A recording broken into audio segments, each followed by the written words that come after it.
session tonight. Thanks for joining us. We've got a great presentation tonight. I'll turn it over to Kelly Dent, who can introduce our guests and what we're going to hear about. Thank you very much. I am super excited tonight to have two special guests with us. First, Jason LaFontaine. He's from the Turtle Mountain Chippewa.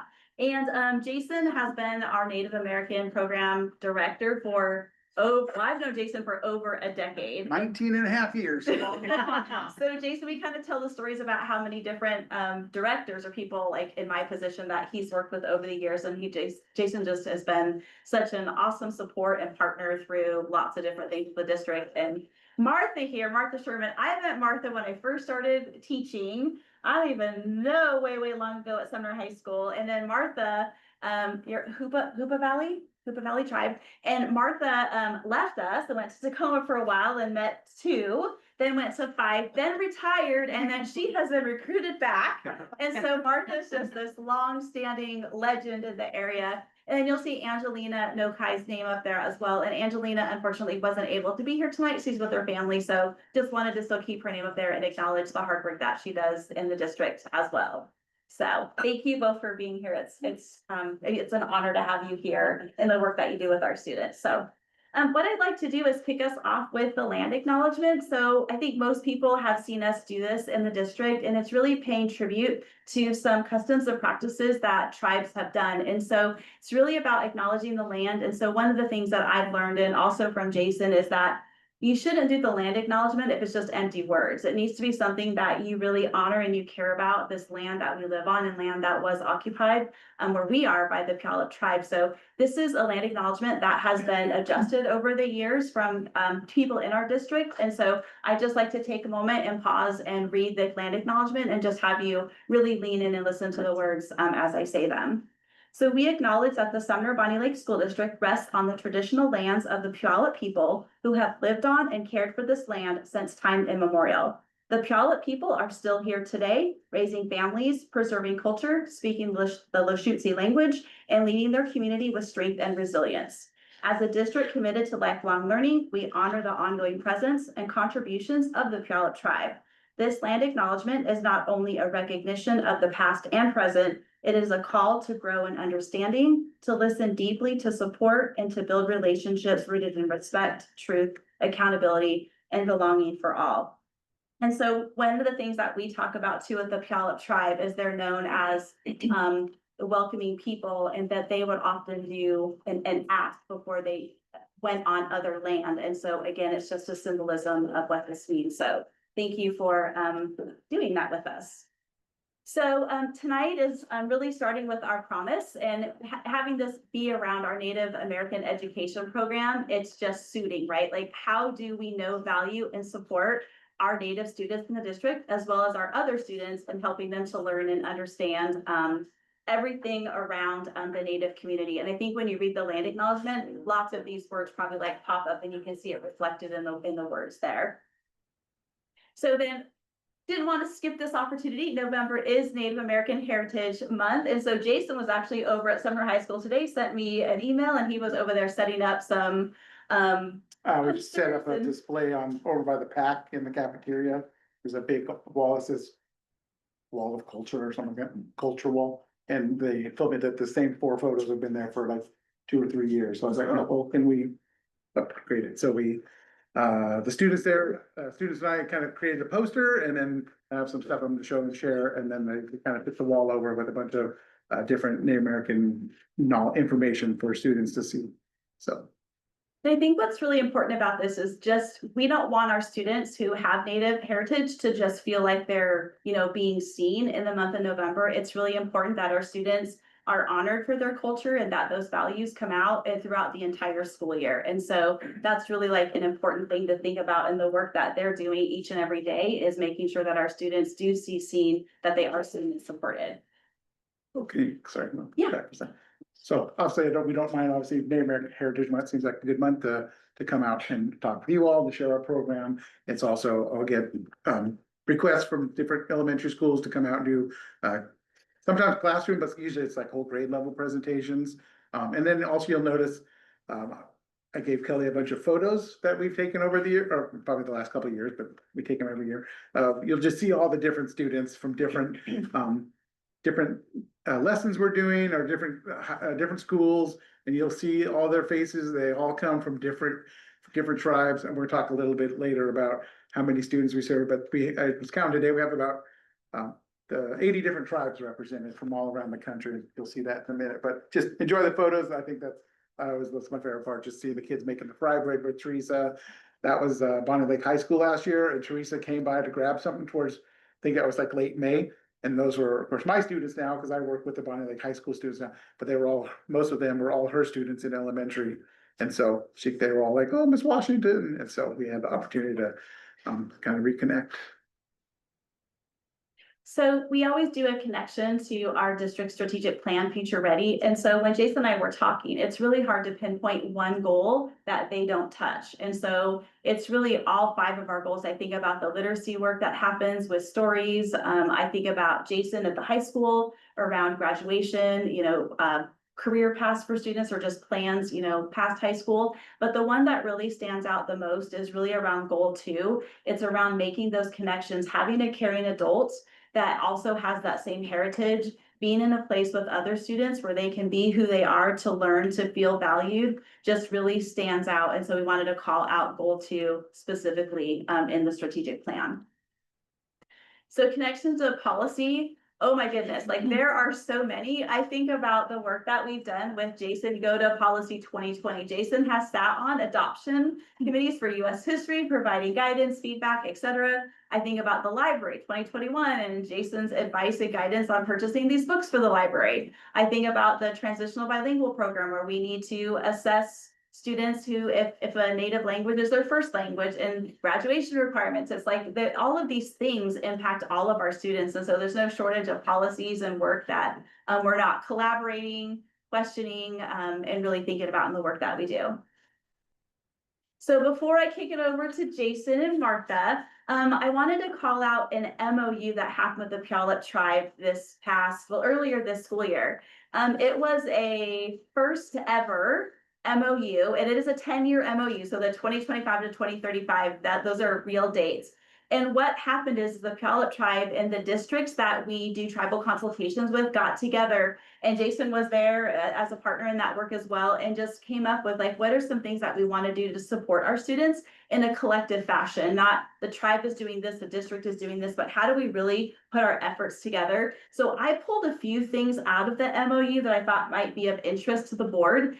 And the first one is the Puyallup tribe is really working to revitalize the Lushootseed language. And so they're training more adults to lead classes, as well as offering classes to our students.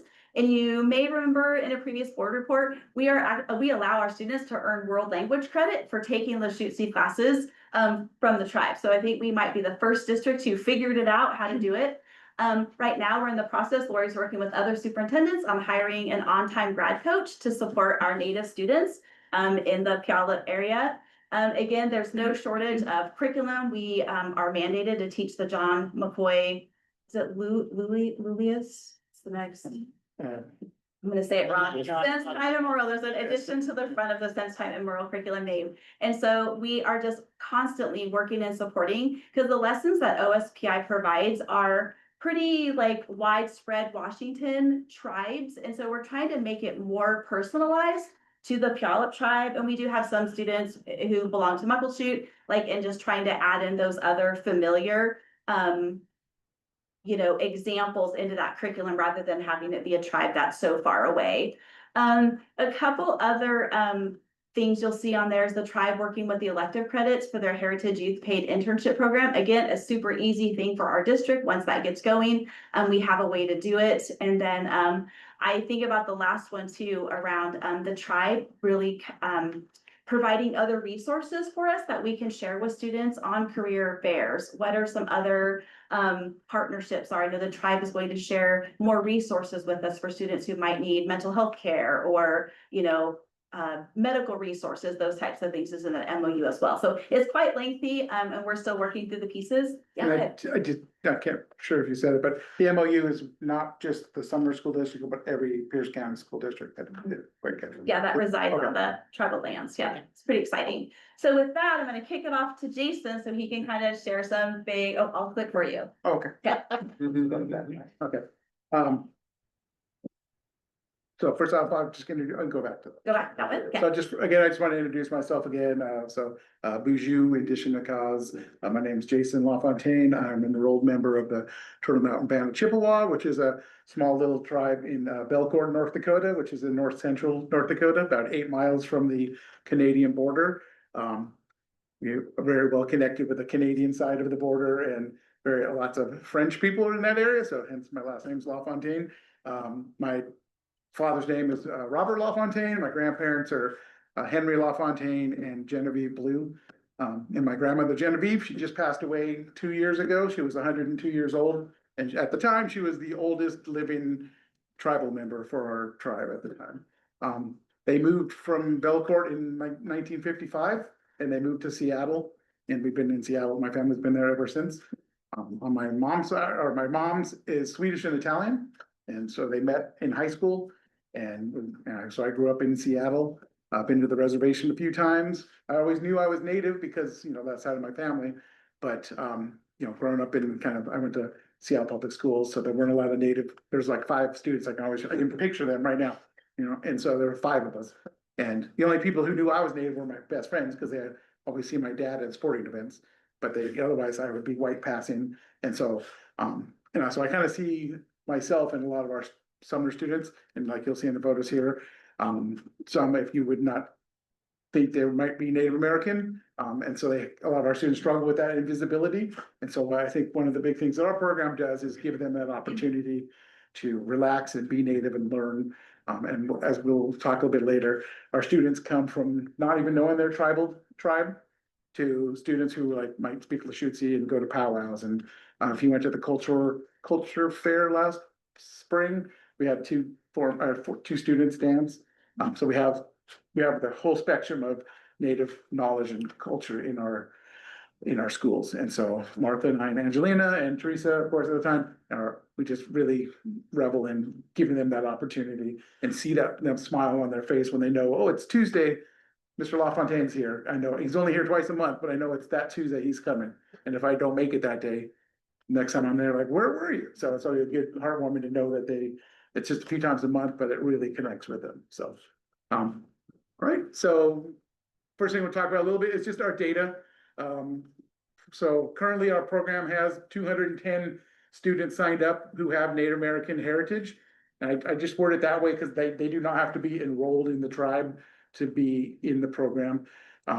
Their parent can be enrolled or their grandparent can be enrolled. And a few might have a great grandparent, and we'll let them take part because we don't want to say no. We just don't count them for funding purposes. So we have 210 students signed up. 17 have filled out that they are on the form. It asks what your tribe is, and 17 are Puyallup. And then is that 360? That's total. So there's another 150 students who mark that they have Native American heritage on your alpha list, on your district enrollment. And so when we see that, we will send out a packet, a letter basically, and the form that says, oh, we understand you may have some Native heritage. If you'd like to take part, please fill this out. You email that, we email it. Sometimes it's just, we'll meet them and give it to them. But as you see, we've got to have 150 that haven't turned it in. So we don't know if they're Native or not because they haven't turned it in. We just kind of keep trying to give it to them without being too aggressive with them. So, but as you can see, the data is a little different from your OSPI report card. Only has the district is having 70 Native kids, and that's because it's not. If there are more than one race, it's not more catching them as being Native for OSPI. So we find that because when I get the data from the ethnicity data from the district, I have like 5 columns of ethnicities. So it'll say, white, Hispanic, American Indian, African American. It might be 3 of them, it might be 2 of them. And so I can see, as long as one of them says American Indian, we reach out and try to get them signed up. And so, but of course, that doesn't happen for the OSPI data. So the data is always a little, a little wonky. Like with graduation numbers are great. We have 100% graduation for our native students. That's because there were 3 seniors and they all graduated, which is awesome, but it's not. And that also goes with all the other data, testing data. I mean, a lot of times, it used to be an asterisk. Now it's like something else. Like I think it's just an N. That just means you don't have 10 native kids in a grade level. And if you have 11 or 12, that means each of those students represents like 15% of that whole race for some. So data is kind of hard to really point at at this point. Yeah, when we do a tribal consultation, Kathleen will actually run the data individually. She'll pull those 360 students that we believe have Native heritage, and then she'll run it and we share that data with the tribe, not only the students who are marked as American Indian or Alaska Native in the system. So we try to look at it in a more transparent way and really looking at our students rather than just like what Jason's saying is pulling out 70 students across the district. So when we do that with the tribe, it's with that realization that it's not going to match what OSPI says, because OSPI is only pulling if you're only, race ethnicity indicator is the American Indian Alaska Native mark. So Just a good representation to show that our kids come from all over. Kind of like me, my family's from North Dakota, but we ended up in Seattle. And so as you can see, I think I counted that earlier, so there's 79 or 78 tribes all listed there. You can kind of glance at those. Kids like seeing that map too, because they go, Yeah. I'm from here, so I was from here, so I used to always get that one in my office. I would actually have it. And sometimes I'll try to ask the students, like, oh, you're you're Muskogee Creek from Oklahoma. How did you end up in Sumner or Bonney Lake? Like, I can tell you my story. My family's from, in the 1950s, there was a big government push for relocation off the reservation because you wouldn't have to, the government figured out as a way they didn't have to pay for, schooling and healthcare if they lived in Seattle or Denver or something like that. So I can go right back to that and say, oh, that's how my family ended up in Seattle. And so I always ask kids, ask some questions before, maybe your grandparents are getting older. Try to find out information about your history before it's gone. So. And then I just gonna share just a little bit about some of the services that we provide that are really amazing. I always liked my job, like on Sunday night, I'm like, sweet, I get to go to work Monday morning, that's just a great job. I love the fact that we just get a chance to change lives and really affect students. We get to build relationships with students. Some districts have different programming levels of programming. Our focus is really on direct service support and getting to know the students. So I can look at the 100 or the 210 students and I can tell you, oh, 150 of them take part. I know exactly what this student's like. Like when Martha took over Sumner Middle School this year, I'm like, oh, this kid's, he's a little, they'll need a little redirecting, or this kid, right? There's some stuff, and yeah, and immediately she's like, oh yeah, so we know the kids, we know a lot of their families, and I think that's just a good relationship building, personal connection you want to have. The school district I live in, their district is just different, and so my 2 kids don't get monthly or weekly visits with their native coordinator. So I won't say who though, but no, it's a good program. It's just different. I like to do it the way we do it, right? And I think Martha and Five used to do it that way too. Is you want to get to know our kids, because if it's just numbers and I'm sending emails, that's nothing. So again, I won't read all of them, but you can kind of see the work that we do. We like to increase their knowledge of Native culture because a lot of them don't have it. Even today, I was talking to students and they're like, yeah, I'm not sure what my tribe is. And so I have to go find it for them. And again, likely our staff, me and Martha and Angelina, more than likely are going to be the only Native educator that they'll ever see. And just out of percentages, I think there's like 1 or 2% of teachers are Native American. And so I know we do have some, and we have a nurse here in the district who's Native, and but it's just seeing us sometimes might be that one Native role model. I don't mean to be too high and mighty, but I try to see us as role models and somebody to look up to say, oh, there are opportunities out there for us as Native people, and I could be Native. It doesn't matter if my skin is is dark or light or whatever, I can be native. However I want to be, I can learn it, it doesn't. And of course, we have family nights and field trips, great opportunities to get, just kind of out of the classroom. We had a great family night last week, it was our first one of the year, we had like 50 families there, students and parents. Martha made her world famous, chili, I think it's called the Nally recipe. I made the No, cornbread. and the cornbread. And then we also provide just a little bit of financial support for a few families who like, you can't afford the ASB card or soccer. And there's like, okay, I paid the $75 and, cause I get some other little grants here and there, and they just are so appreciative of that. So it's really great to help out. But also too, at that family gathering, I had a student come to me, Mrs. Sherman, yeah. She used to remember me and I remembered her eyes. I, okay, tell me your first name. She told me her first name, I go, last name, just like that. Anyway, so she had her kids there. That was kind of, yeah, and, so I was, So they go, so. I didn't tell them. It was like 50 years. 50 Grandbaby. years, how dare they? So, No, I just thought it was kind of cool, is that I remember her eyes, and then, I asked her for her first name, and then I told her, I said, your last name, and she said, yes, and I went, oh, God, I still got it. I got a personal connection. And you'll hear that sometimes when people will go off after they leave, and they're just like, oh, it's just, they'll remember Mr. LaFontaine or Miss Sherman, you know, because we're just a unique educator for them. And then some of the lessons we do.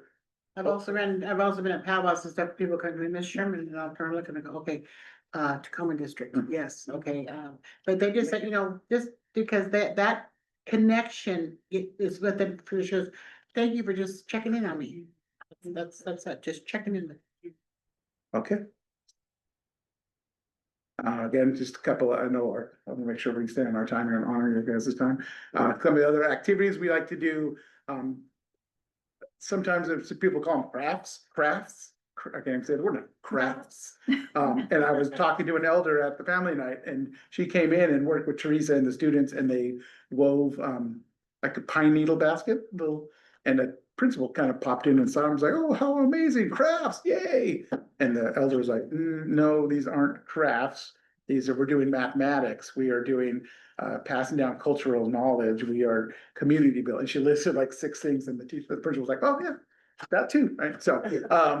So, you know, so sometimes it looks like a craft and it is kind of a craft. You guys are gonna make your own little corn in a minute, but we have a lesson that always goes with the craft or the activity, the cultural activity. See, even I say craft.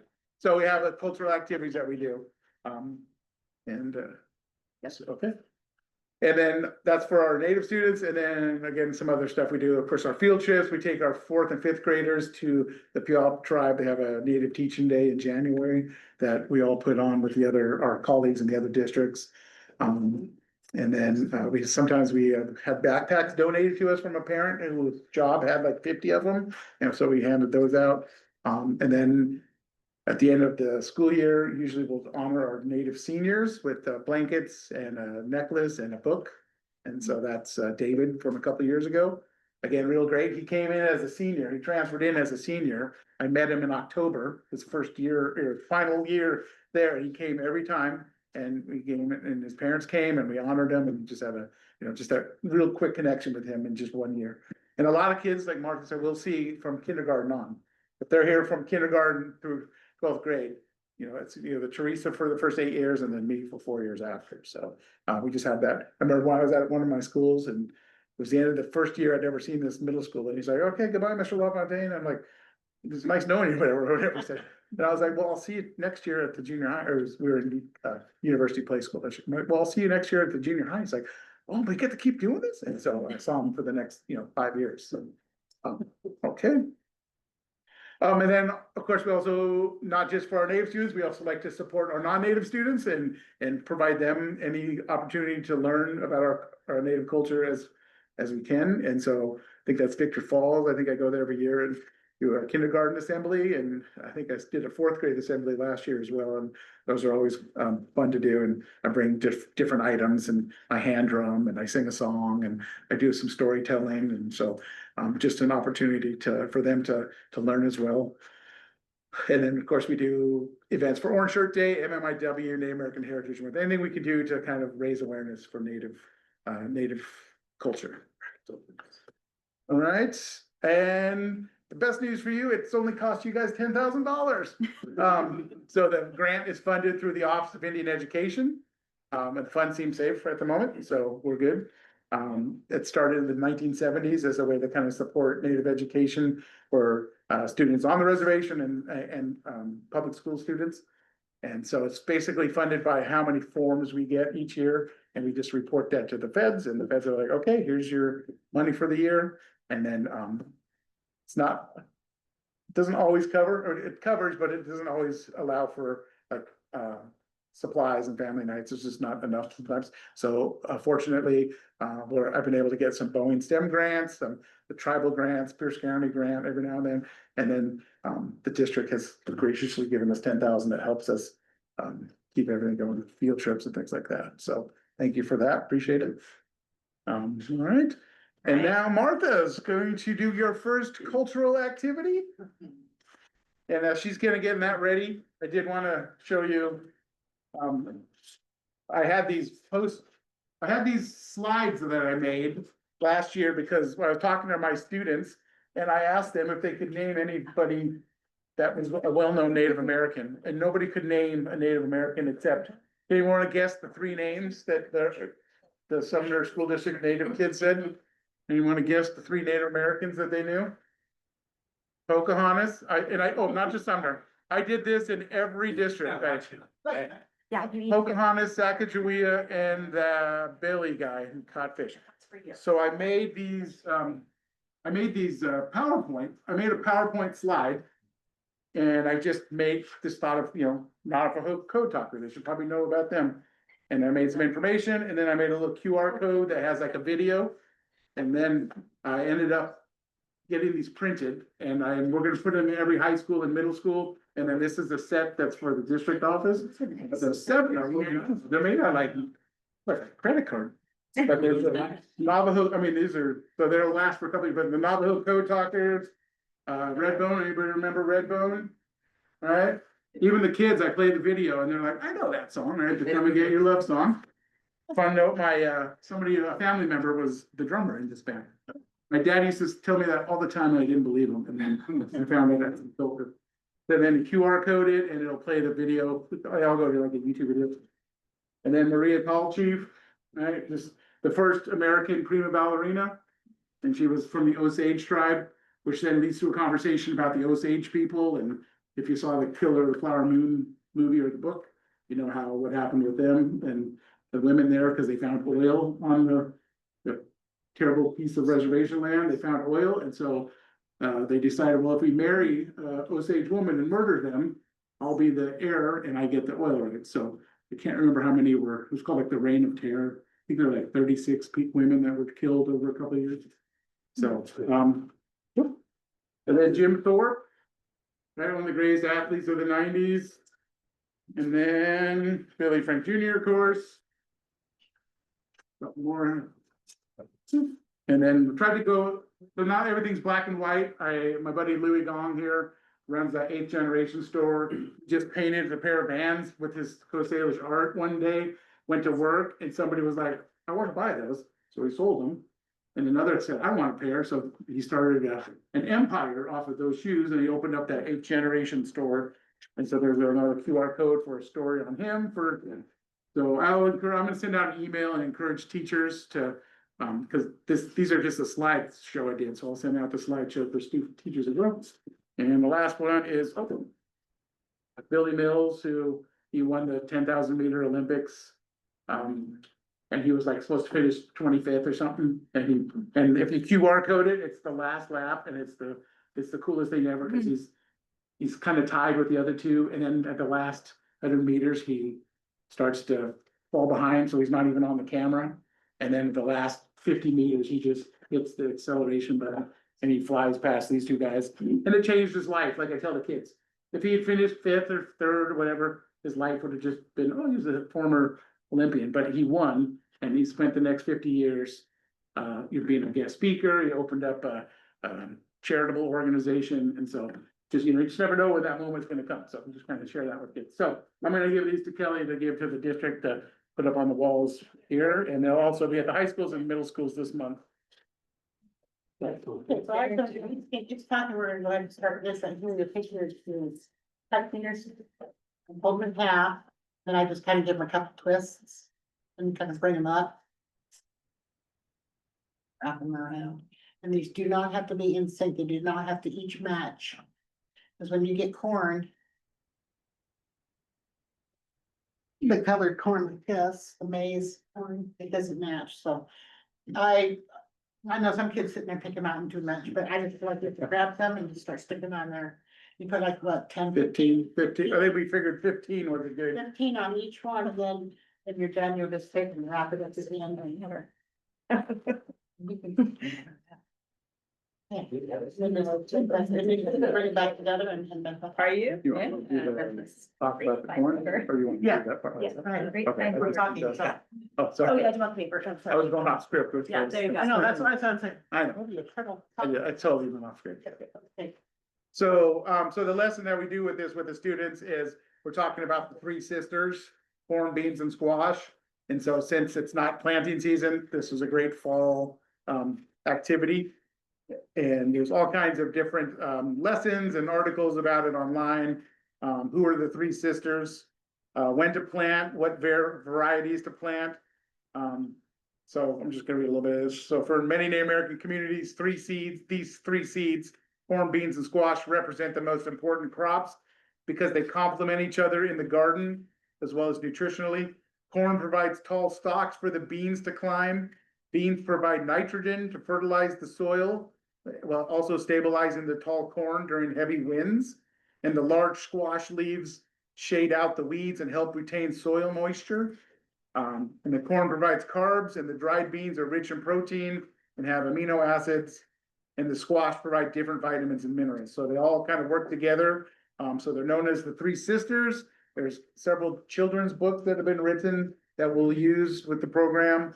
And in the spring, I purchased seeds from corn, beans, and squash, or I purchased corn, beans, and squash seeds and soil, and then the students will plant them and take them home.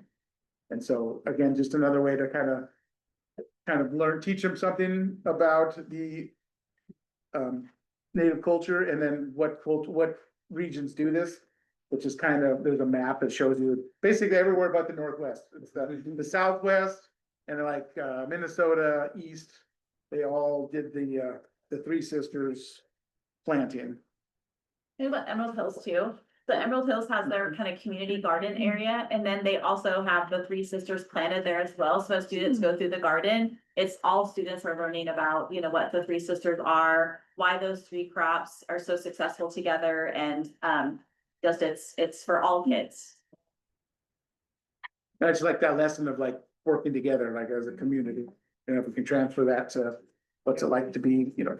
And one thing we want our native students, a lot of times where our students come together for the first time in the year, they're like, I didn't know you're Native American, right? Because they don't, it's not something they walk around saying, I'm Native American.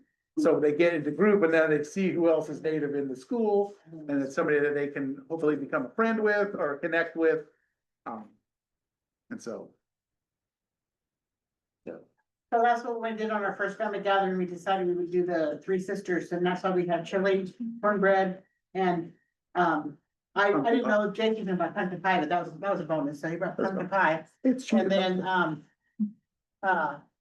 made pumpkins. So how, you probably know out in the valley, there was Leslie's farm out here, or not Canuckson's, but, there's another farm out here. Anyway, for years, our whole family would go out there and work. I would work on the weekends because I was working during the weekdays. But, so there was somebody that would clean the pumpkins, or they pick them and then bring them in, then they would clean them. Then we had a person that would draw on them, so we got pumpkins and, so we just drew them, we're gonna paint it, no, it's not really paint, it's not, first we're gonna paint. That's just, you know, make it easy, clean it, or just draw on them. So somebody would draw a picture and then some people would paint in there. So like say, I might have the purple, so I only get the paint ones with purple on it, and then I pass it on to the next person that paints white. And we did that, and then they would put them on another table for drying, and then we would draw over them with a black marker, and then we would pack them up and send them off, ship them off to different stores all over. So, but they haven't done that in years because I think, that company, it's, which was out at the river. River Road, River, We're off of, Levy or River Road, Yeah. Joe. no, heading over towards, head towards the boarding. Oh. River Road over there. But. Okay. Not to. You good? We can keep going as Keep going as they're reading. as you're finishing your beads. All right. Okay. Keep you busy, yes. Keep you busy, keep you guys out of trouble, keep your hands active, Yeah. little tactile. So again, just as we're looking, you know, and it does have the slides later, but just that impact to our student performance, right? Because it's great to be able to connect with them, but we want to make sure that it's helping them in their schooling. And so we think our program really helps create, like I mentioned earlier, creates that sense of belonging and acceptance. I used to say they don't have to leave their culture at the door when they walk in, but a lot of people are like, oh, I can't be native in school because I'll get made fun of, or I'll be the, you know, the only one. And so it's just a chance to connect with who they are and have a sense of belonging. And also, of course, learn about their culture, not just historically, which that's why I try to do like the Louis Vuitton poster and some of them are color is a lot of times most school districts in the United States stop at the end of the Indian Wars in 1890. Like I think I saw a stat a couple of years ago said 90% of the school districts in this country don't teach anything after 1890. Fortunately, I think because of the SCI curriculum, we teach past that, but that's 135 years of Native history and culture and the really connection with the treaties may have been there, but they weren't always honored. Now that they're honored, we can see what's going on in our Native communities a lot more. And the MOU with the tribe, that's huge. You know, there's instead of the tribe being completely separate, the district is now we're working together. So we are able to like show them what's out there right now. Like, oh, if we sometimes we talk about what tribes are or what jobs are available if you went to try to work for the Y'all tribe or the Muckleshoot. Like what tribes or what jobs are there at the casino, right? Working in the restaurant, the hotel, you gotta have math. What kind of skills do you have to work in the casino, you know? From cooking to math skills to planning, all these things. They tell you that too, but they also, well, if you have a person that comes in and tells you that, they'll say a lot of you might want to just go ahead and get that first year, 2-year degree because, you're competing with now people that are coming in that have already had 2 years of college. Okay, so the math or anything like that, because sometimes, well, I think that, because I hear kids talking about people, can't you just get a job at the casino? Well, you don't just get a job at the casino, just because, you know, you're native. Because anybody can get a job at the casino, but they're also saying that a lot of people are walking into an AA already, and but. All right. Oh, and then we also, again, with the high school students, we try to, you know, like, what's after high school? What's that gonna look like? You know, they wanna go in the military, they wanna go into the trades, are they looking at 4-year, 2-year? You know, so we'll kind of look at what scholarships are out there. That's always a little shocking because just because you're native does not mean you get scholarships. You have to fit the criteria of that particular scholarship. So we'll try to look through some of those. We'll go to websites for like University of Washington, Wazoo, and they all have a Native American website for their education programs there, so they can see how they can get involved. My son's a senior at Decatur High School, Federal Way, and so he went to a Native summer camp last summer. Going into his senior year, he went to a 5-day summer camp there, and now he's excited to go to Wazoo next year. So, again, just kind of giving them opportunities. All right. Right. Okay, what's working well again for our students? Again, I think our program is great because we're in every school. The only school we're not in regularly is Tahoe Heights? Tahoe, we have, I can't even say it because we have like 1 or 2 students there. And so I'm trying to get up there. I do a presentation up there, but I'm gonna try to add at least a monthly visit for those 2 students. And there's like maybe 9 more students who are native, but they have not signed up for the program. So I'm gonna try to meet with them next week or 2. And kind of other than that, we are in every district, every school, once or twice a month. Again, I think the district has been great in my 19 years here about honoring our program and letting us connect with students. And then at the district level, or that's what's working well, is the tribal consultation. Kelly and several others have been taking part in the consultation with the other districts and the tribe. We meet 2 or 3 times a year. You have good curriculum that you're continuing to build on. So again, it's not just about Native students, but non-Native students understanding that Native people are still here. I had a student at one of my other districts who told her friend that she's Native American. And the student was like, what? I thought Native Americans were extinct, like the dinosaurs. So the quote was, I thought Native Americans were extinct like the dinosaurs. I was like, whoa. So I'm like, we got a little, got some learning to do for some of these that you think that we're extinct. So, again, our program allows our Native staff to connect with students directly, which is a great part. You know, like I said, in my district, unfortunately, my kids and Native kids there, they do a little bit of work, but they just don't have that consistency in some of the schools. So, I appreciate the district really being welcoming and letting us. And it was really easy when Martha and Angelina started this year, when they replaced Teresa, we just went to the school and said, here's Martha, here's the list of students, when can she start? And we found dates for everybody, so it's been really good. Yeah, it was really easy to kind of fit in and get everything taken care of and already start working with kids and staff and, yeah. And I think the question was given to me is what opportunities are for improvement? So right now and I've got to work with Anthony on this, is just, the Bonnie Lake High School is the only school of the 50 that we work in that the only way I am able to get students is by email. So I have to email them the night before and just say, hey, I'm here 5th and 6th period tomorrow. If you can make it, come on. This email is your pass to come. And then I give your name to the attendants. And I think last week I had 4 students out of 35 show up.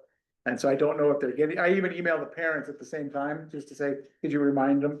And I'm not able to see them. All the other schools, we either call them down or the school calls them down for us, and we have, 85%, 90% participation. So Bonnie Lake High, I'm my little tough nut to crack at this point. Last year we got better. This year it's just kind of has fallen off a little bit. So we're trying different ways. We're putting up the dates that we're meeting on like flyers and trying to put them around. And I think I was talking to Miss Nakarada, and we're gonna try to maybe call them all down one time and just say, are you interested? And look for the email. And so really trying to build that back up a little higher. And again, we're always looking to continue to educate non-Native students,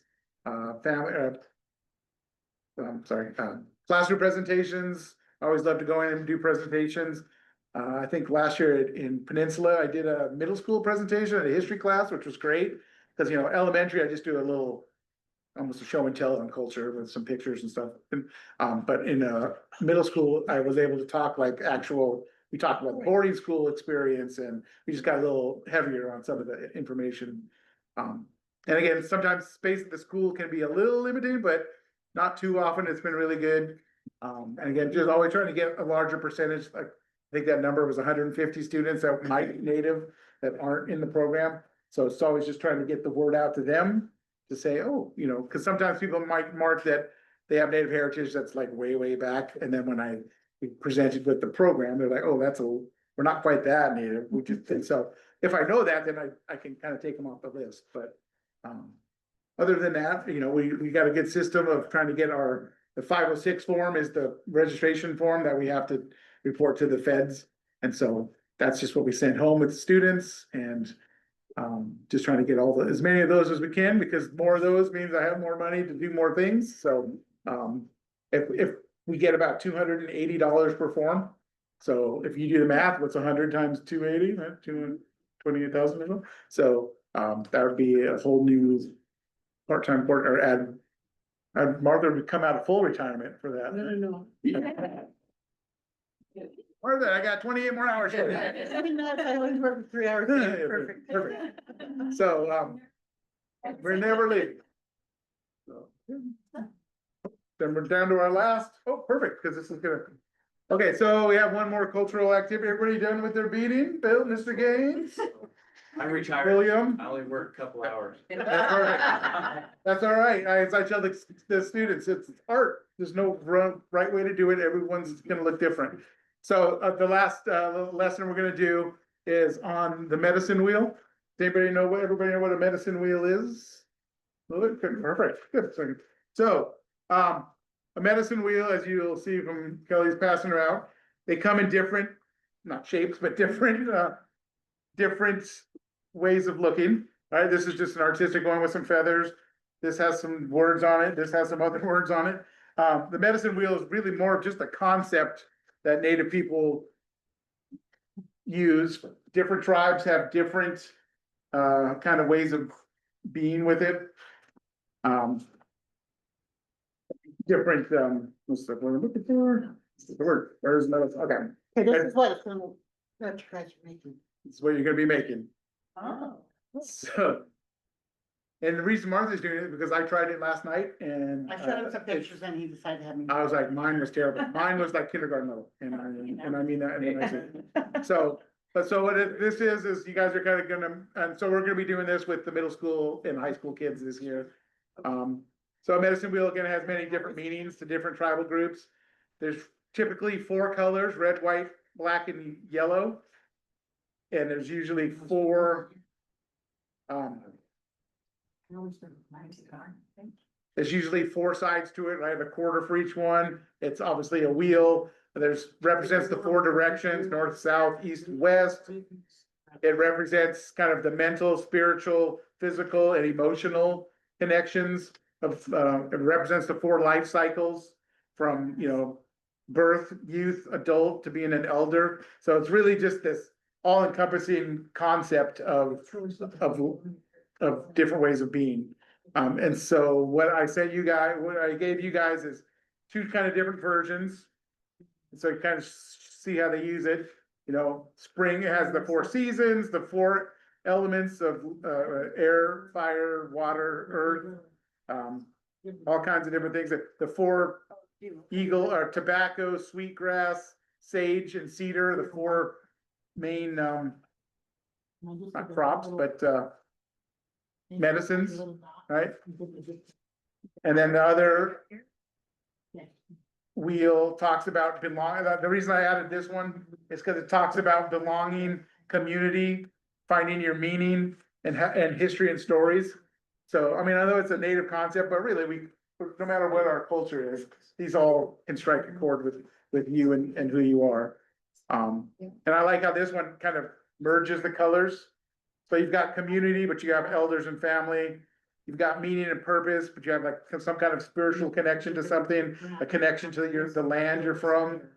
I'm from, my tribe's from North Dakota. I've been there 3 times in my life. Last time I was there, I was in 1988. And so, going back, it's different when you're kind of like a visitor. Like I'm more connected to the Northwest culture because I've lived it. But I know when I go back there, it's like you're on your traditional land, right? And so the land of your ancestors.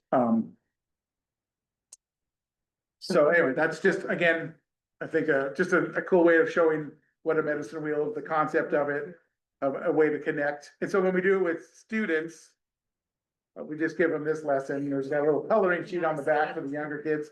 But we just do this kind of lesson and discussion and just talking about, and I think I started using this lesson like right after COVID or during COVID, when we were doing it online, and just how do you connect mentally, emotionally, physically, and spiritually? And what does that look like for you, right? Because it's gonna look different for everybody.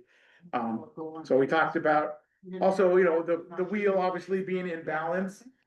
You wanna be on having a good life or a good day or a good class period, right? Your wheel is rolling perfectly. But then something happens in school, something happens at home where you get a little out of balance. For me, being a big guy, right? Physical, trying to lose a little weight every now and then. If I have a donut or a couple slices of pizza, okay, well, I'm a little off balance, but let's get back on it the next day. You just start over, right? So that's kind of how we talk about it with our students, is how do we just get back on the good red road, as we call it? How do we get balanced? And a lot of times the medicine wheel concept is used for drug and alcohol counseling services for Native people. They have some Native programs for that. And again, if you're a spiritual person or family, you know, and you're able to find ways to practice your faith or your religion or whatever connects you to a higher being. That's another thing. And so, and again, this is daily, hourly, weekly, monthly, right? We all kind of go through, obviously, things through life. Sometimes they're short term, sometimes they're long term. And then hopefully, if kind of using the concept of the medicine wheel will help people get out of some of this stress they're going through. And so, as you guys are doing that, I did find this video from a First Nations young lady up in Canada who kind of talks about the medicine wheel much more eloquently than I did. And it's about 4 or 5 minutes long. So just, I'm gonna let this person play it. Medicine wheel, and why is it so important to the Indigenous culture? Watch this video to find out the foundations to the medicine wheel teachings. Mallory Graham, Anishinaabe from tribaltradecode.com. Be sure to subscribe and hit the bell for more videos every week on the Indigenous culture, smudging, and native teachings. If you're looking for a simple explanation for what the medicine wheel is and why it's so important, then we're here to share the basic teachings to the medicine wheel. Make sure you watch it to the end as we have a special bonus for you. Now, there are 3 important points that you need to know about the medicine wheel teachings. The first important point about the medicine wheel is what exactly is the medicine wheel. The medicine wheel is a circular symbol broken into 4 areas or quadrants. These 4 areas have 4 different colors assigned to them, which are most often yellow, red, black, and white. It is also very important to note that different nations have different medicine wheel teachings according to their stories, values, and beliefs. So there is not only one perfect medicine wheel. The 4 areas of the medicine wheel have attributes assigned to them. The 4 directions, the 4 states of being, the 4 sacred medicines, the 4 seasons, the 4 elements, the 4 stages of life. Some nations use the 4 colors in different locations on the medicine wheel and use the 4 areas on the medicine wheel to represent the 4 colors of people on Mother Earth. Each of the 4 directions or areas have teachings, and each of the sets of attributes have their own teachings as well, which we will get to more in the next 2 important points about the medicine wheel. The second point for understanding the medicine wheel teachings is why this circle is so important. The circle represents the circle of life, the circle of self-awareness, and the circle of knowledge. For the circle of life, Indigenous people of North America look to this circle as a reminder that everything flows in a circle. We believe that life continues on and on. Our spirits live forever on Earth and then into the spirit world, similar to the circular nature of the seasons and the life cycles. The circle also represents our own awareness of ourselves and our states, mental, physical, spiritual, and emotional. And in order to be happy, we need all 4 of those states to be balanced. We can be aware of our own balance and help steer ourselves toward a more balanced life, therefore a more happy life. We need to be aware of each set of attributes and what they teach us. For example, in order to exist on Earth, all 4 elements are needed. And not only are they needed, they also need to be in balance. The circle of knowledge is one of my favorite parts, as it represents the personal power that we each possess to learn about the different attributes and have control over our states of being to maintain our happiness. And this circle of knowledge means that we use it as a tool and as a system for passing on knowledge. Have you seen the medicine wheel before? If so, please share with us in the comments below. Now, the third point for understanding the medicine wheel teachings is that aspects of life are interconnected. Creation on Mother Earth is created for a purpose. We are all deeply connected. The spirit is connected to life on Earth. The water is connected to the light, and the sun is connected to the ground. Connection to the land and to our Mother Earth, and directly to well-being, which will then affect physical health, emotional health, and our mental health as well. attributes of the medicine wheel are connected, and we as people are equal. So nations of the earth are equally connected to the creator. Medicine wheel our free medicine wheel poster, a link in the description box. To the medicine wheel teaching and to the indigenous worldview. If you like this, you should subscribe. Well, actually, it look like this. So let's move on to It has like John's. 50% of it. Yes, thank you, but, yeah, try it. Wake up over there, Mary. Detail this. Yeah. That's what I go on there. How's everyone doing on their projects? You know, This the is second color. delightful to watch. Jason, you can ask us tomorrow. Yeah, We're you can still- still working on. Yeah. I gotta tell you, like, I tried it and I was trying to follow these really terrible directions that they give in the packet. And it was like, do a little bit of this and put some super, and then they give you super glue with it. And of course, my fingers were stuck together because I put too much. And then I gave it to my wife, who's a preschool teacher, and she did it in about, I took 20 minutes to do half of it and it looked terrible. She did the whole thing in 5 minutes. Yeah. And she did it a little differently. She just wrapped it, she didn't do the inside, she just wrapped it on the outside, and she went back and forth until she ran out. I'm gonna do that. What a fantastic idea. It's such a good one. So, yeah, I still gotta work on it. So Martha did it today at Sumner Middle School, Totally. and so once I get the hang of it, I will. Yeah, be doing it. We bought, there's lots of websites that sell native, cultural activities. And so this is called the Crazy Crow Trading Post. They have tons of different things. So you get 4 of them for $8. So I just count out, when you're in 4 school districts, and I think I wanna do this every middle schooler. So we just pass orders of this, sometimes clicks, the beads. My guy, we bought so many beads this month for the corn. That's a great one for middle school and elementary and. Well, you do get faster as you. Yeah, right? And that's a great lesson, right? Sometimes, so we don't have time for the entire story, but there is a story from the Yakima tribe called, Ayayesh. And it's about a girl they called Ayayesh. And Ayayesh meant dumb girl. And so they just kept calling her, oh, you're so Ayayesh. Cause she just couldn't do anything right. So she finally got fed up and she ran away from the village. And then she was crying underneath grandmother cedar, and grandmother cedar woke up and said, well, I can teach you how to do something. And the grandmother cedar taught her how to weave a cedar basket to hold water. But she messed up the first 5, 6, 7 times when they tested it in the water leaking out.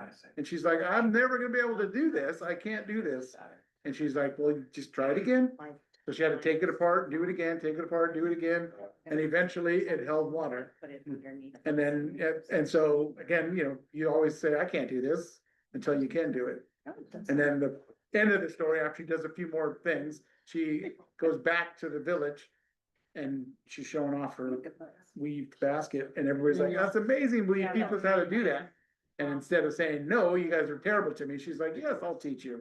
So she became a master weaver for her tribe and her people. So that was a very short version of that story, but it gets a good example for our students is like, you might not feel you're doing great at math or your English class or science class, but it's just cause you need to keep working at it. And just like on these projects, we're gonna keep working at them. Thank you for letting us experience this. You didn't get that. I can't do this thing. I know that is. Yeah, I did this last night and it was, I was watching Sunday Night Football and I'm just like, Younger you are, the better you are. This thing around the table saw, oh, yes, there you I go. can't feel much more. I was using my mouth sometimes, I push it through or I was biting at it. And then plus it was just something All to grab kinds this with. Red, red, over, yeah. Okay. Red. Then, you go, same way it comes out. So I'll go ahead and continue as you are leaving there. So in summary, we always talk about who benefits from this. And so first, I just want to call out our Native students. I think tonight you've heard lots of different examples around the different connections that Jason, Martha, Angelina, and then in the past, oh my goodness, Teresa, have made with students and really just, making that connection and honoring their cultural identity. They have a voice in school, they feel like they're seen and heard, and it's also developing that cultural heritage that they might not be getting at home. And then Jason pointed out, the presentation that he did at Victor Falls, you could see in the picture, and that's another illustration for all students. So it's not just Native students, it's how are we enriching the history, knowledge, and the perspectives of Native people with all of our students. And so, Jason and team are always gracious to jump in and do those types of supports that helps all of our students. And then also with all of our students, it is that sense time and memorial curriculum and other curriculum needs. So for staff, it's working with Jason, with other tribal members on training our staff and teaching our sense time and memorial lessons to making sure that we're doing it in the right way and that we're honoring the teachings, being sensitive when there could be bias in a classroom. And so it's really prepping our teachers so that they're equipped to have conversations, to lead things in the classroom. And then also with a staff, when they have students in their classroom who are Native, being able to build those relationships with Native families.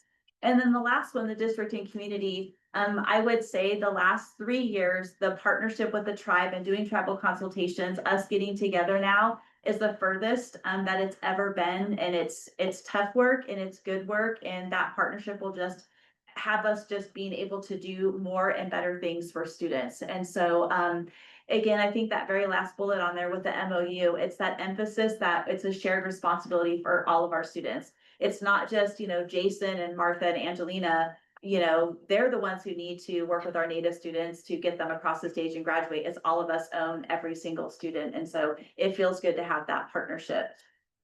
So we always kind of start with our promise and end. And I think Jason and I we talked about it, move the equity slide to the end, because this work really is around equity. It's making sure that our students who have Native heritage, that they feel like their culture is being honored, that we're eliminating any disparities that are out there, and that our students are graduating really feeling proud and that they have a future. And so that second picture down, you'll see a woman and a man. That is Josh Gatos. He's a social studies teacher at Bonnie Lake High School. I had no idea that Josh had Native heritage until Patricia Conway. She's a Puyallup tribe member. She's an educator kind of leader there.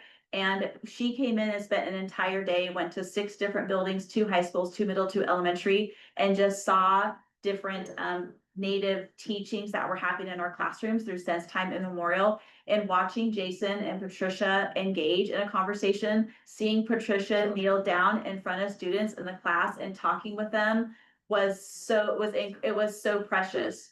In one of our elementary classrooms, there was a kindergarten lesson happening, and they were showing a video of the Puyallup tribe doing a drumming activity. And one of the men in the drumming had on a Chief Leslie shirt. And this little boy points up and he goes, "That's my school." And it was just one of those moments where you're like, that young man went away that day feeling seen. He just saw his tribe up on the screen. And so it's really, I think about that last thing on there. Equity isn't a goal of ours, it's a promise to our students. And how do we make sure that we're living that every day? And I'm so grateful for Jason and Martha and Angelina, for you two for being here tonight, and then the work that they do, because without them, I don't know that we would be able to replicate the same thing without them, their passion, their heart, and being there for kids. So in honor of the school board having us do this tonight, Jason helped pick out a book. Yay. We purchased this book in honor of the activity that you did for each of our elementary libraries. So thank you, Jason. This is not the first time Jason has recommended different books for us. So that'll go in honor of all of you to our libraries.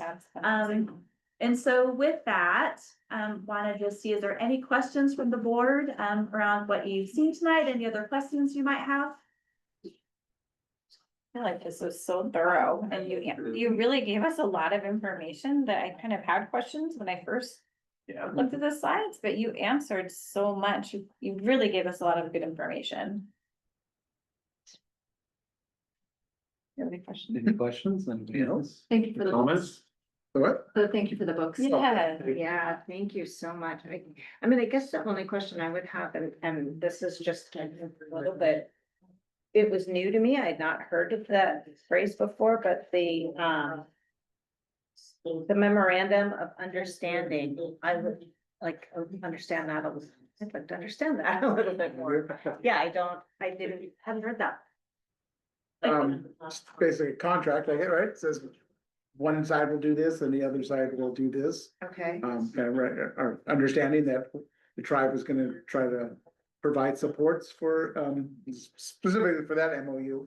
Is the tribe is gonna try to do these things and the districts, all the districts of Pierce County will work with them to implement as best they can. And also that's, if you notice, that was a 10-year MOU. And so I think in the summer, we met at Chief Lesher, we had a learning session for a day. And we kind of picked just 3 of them to do for the first year or two, because it's just so many. And I don't have them off the top of my head, but there was 3 that they were gonna try to focus on, to get started. That's 3 of the more. It's a pretty good story. Yeah. Yeah, it's a big. And the on-time grad specialist is the first one, and that's the one that Lori's working with the other superintendents, kind of figuring out like, what does it look like? And then the person is hired by the tribe. And then we don't know all the logistics yet around how the person will interact with students, and that part will come Yeah. out and as we kind My of. assumption would be a tribal position, and then they would just communicate with Yeah. I think there's about 12 school districts in Pierce County. Plus Federal Way, because Federal Way is kind of right on the border there. And so I think that person would work with the district and us as to see who our seniors are, or high school students are, and then try to support them. Another line of support.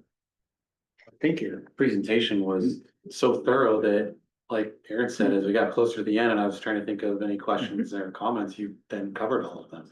And I appreciated the kind of the candidness of what you had on the slide for areas of, to grow for growth. And I appreciated the transparency on that. It's always, you don't always want to point out the negative, but just knowing that for us as a board, I think is very helpful. Yeah. And it's not to reflect on any person, it just goes just first thing that's like. But the more it's like people that are something that we aware. can- If there's something we can do to figure out the best way to go forward.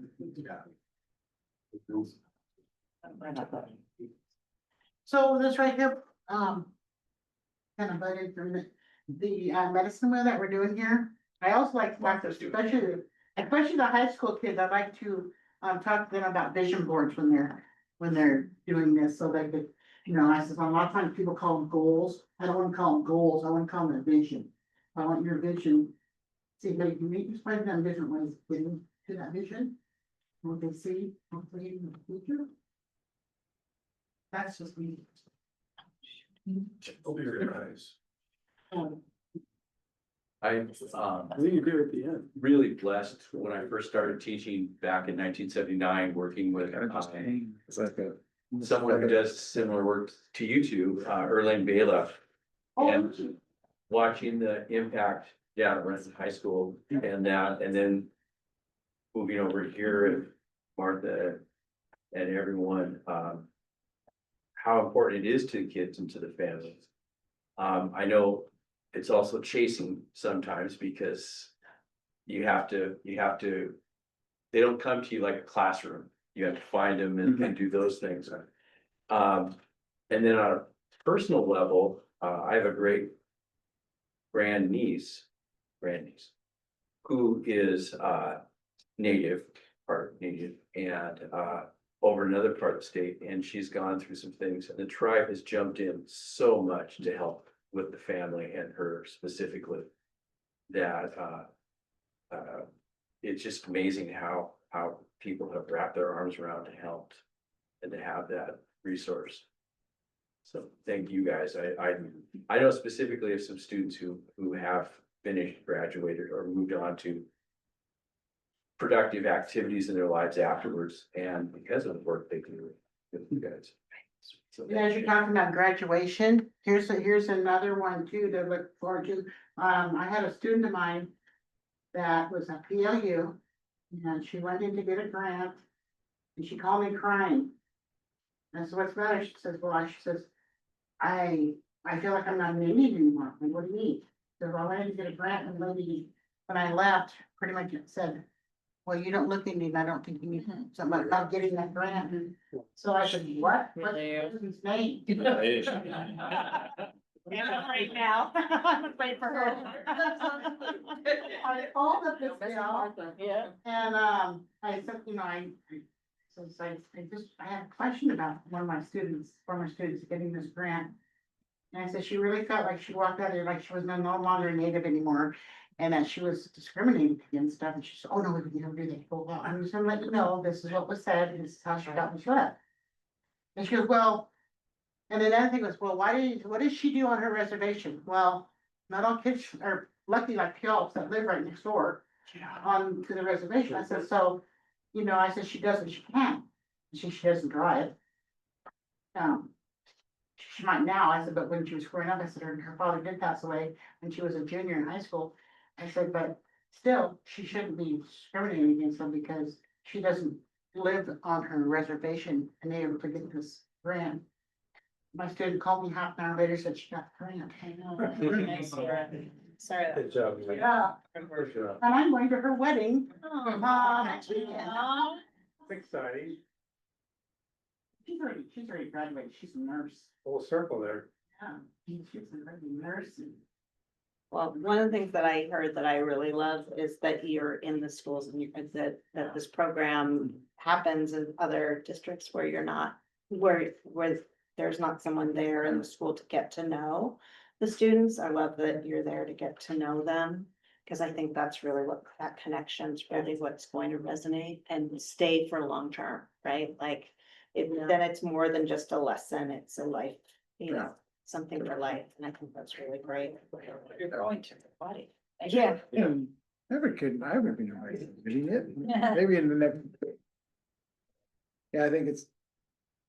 And we also, like I said, we mentioned, we honor them with the, wrap them in a blanket and give them like a necklace and I pick out this book that has. 365 different native quotes for, you know, every day of the year.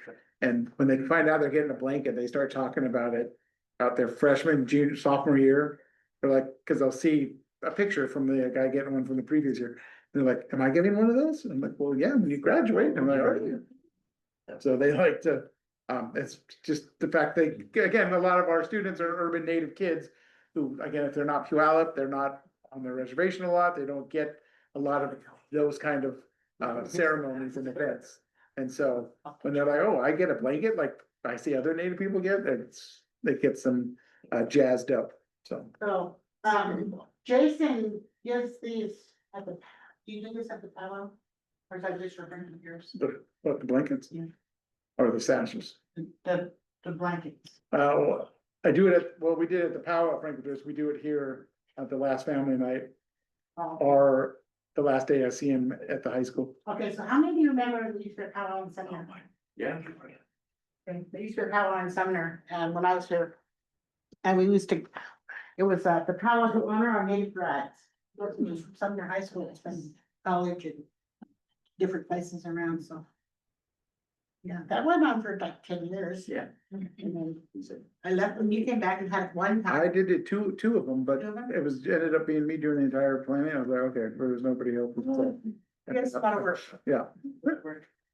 So we, Are we done? Arlene Bela, actually, of all people, she told me, you know what, I don't have to put on a powwow because there's other powwows I can guide. That's right. Didn't come together So again. I was like, that's a good mantra. I don't know how her sons. Yeah, Her twin sons, they were great. Oh, that makes me feel. Yeah, she was like, it was fun. We had to call her grandma from the get-go. Yep, Trying to like, and don't ever make her mad. okay, it's even better. Oh, I used to That I go to can- conferences, No, it's not- went to a it's not conference in San Diego, No. and she was the one who rented the car. Oh, yeah. So her, me, and one other person driving all over San Diego with this, she was probably, what, 70 at the time, and I was like, you want me to drive? She was She amazing. was great. I just want to like say again, just special thank you to Jason and Martha for being here after they've worked all day. Yeah. And Jason too for his flexibility in the presentation. When Angelina was going to be here, you were going to learn about a tradition of Jiggle dance. And so you were going to get up and experience a Jiggle dance. We got on. So then Jason adjusted and. I'm sorry she isn't here, but I'm not. You would have been doing a round dance. You would have had a jingle dress. She was gonna, Yeah. It was the thank you. we'll come back next year. Extra gratitude to That was Jason for the extra work. And no cell phones allowed. Good job, Tom.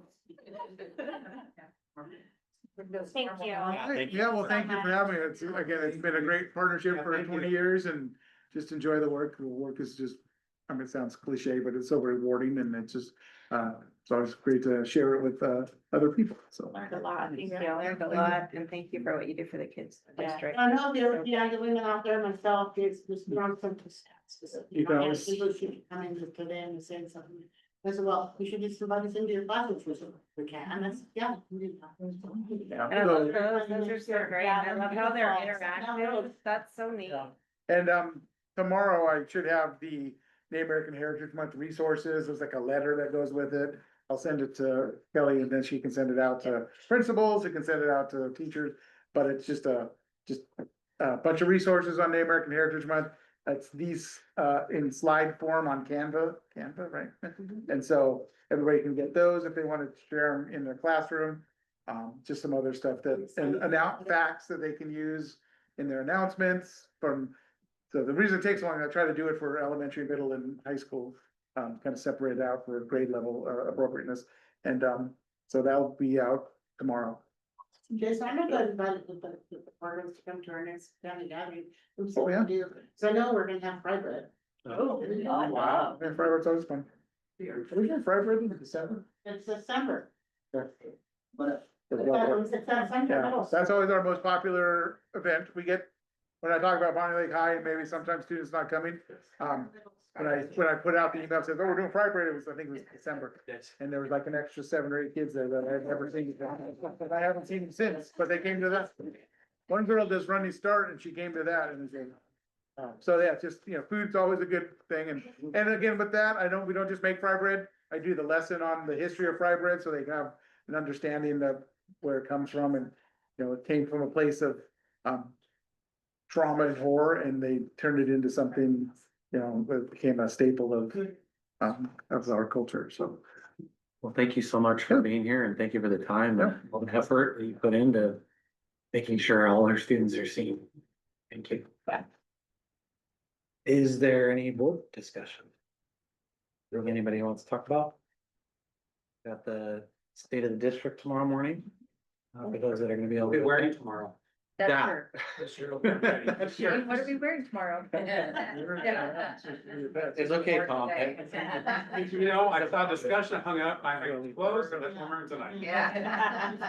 It's a long day. I wear them tomorrow. You'll get it right tomorrow. Yeah. It'll be all right, I don't, and you do have. I know we have Boston coming in. This one, do we want to, I think Lori has, or something, or maybe Rhonda has something, but do we want to, do an exec session or whatever the right term is? We So, yeah. typically do. But when do you think executive session, it would just be like a study session? Yeah, study session. Yes, we typically do, and I think more information will be coming on that, but. Yeah, it's always a good opportunity for us to talk and what we're experiencing during the convention and that sort of thing. I just didn't know if it had anything. Yeah, the Charmaine will post a notice in form and they will also post the time for the study session. Yeah. That was a good answer. I think they work well with those commands. Is there anything that we need to be thinking about with the SNAP benefits being used or not existent for our kids? Yeah, I would imagine there's probably some people in the district that are already on top of that. I would imagine. As much as you can be, given that situation. Mary Lee, if you want to chime in. I think just, I want to be quick because of the hour, but Superintendent Dent, maybe this was something in honor of your birthday today too, but if you guys know his birthday.